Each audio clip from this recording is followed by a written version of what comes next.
Okay, so this first question is saying simplify and hence factorise. There is a good bit of multiplying in this. You might be better off rewriting it down here into the box, okay? To make sure that I'm not making silly mistakes, instead of rewriting it into the box, I'm going to colour code my multiplication so that I get 12x squared. Now, if you colour code your multiplication, don't forget you still you can't use red pen. Okay, so you still cannot use red pen. So I'm going to get b times 6x, so 6bx. And then b times minus 3b, so that's minus 3b squared. Usually I'd give everything its own box, but I am just trying to squish it in here so that I can have my boxes zoomed in a little bit. Okay, this next part all has a minus in front of it, so to make sure I don't forget that, I'm actually going to do the multiplication and then apply the minus afterwards. Okay, so I'm going to have here, I'll colour code it again, so 3y by the second bracket, so that I get 27 y squared minus 9 by, and then b by 9y, so that's plus 9by, and then minus 3b squared. Okay, so I still have to have the minus act on everything inside them brackets. So that's probably going to be the next thing I do, except for the fact that I can notice here that I have a really simple plus 6bx and a minus 6bx.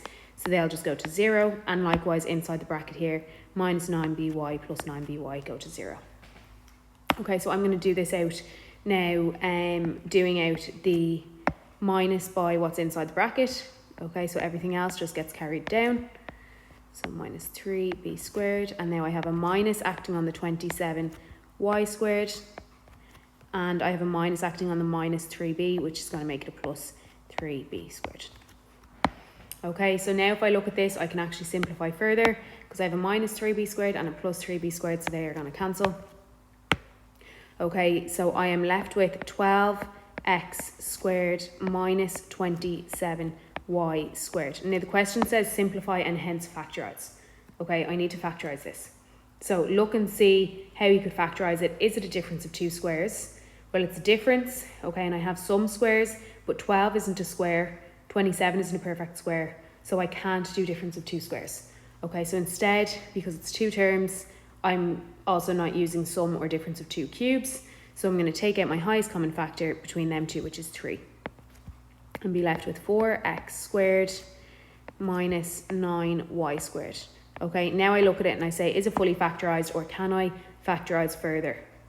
Can any of my factors be factorised further? Yes, inside this bracket here can be factorised further. I now have my difference of two squares in here. Okay, so my 3 is going to carry down, but I'm going to do difference of two squares with what's inside my brackets here. So I have a 2x being squared, and I have a 3y being squared. Okay, so if I do that out with my difference of two squares, I open up two sets of brackets. I put the first term as the first term in both, 2x and 2x, and I put the second term as the second term in both, 3y and 3y, and then I just put a plus in one and a minus in the other. Okay, so that was for full marks there on that question.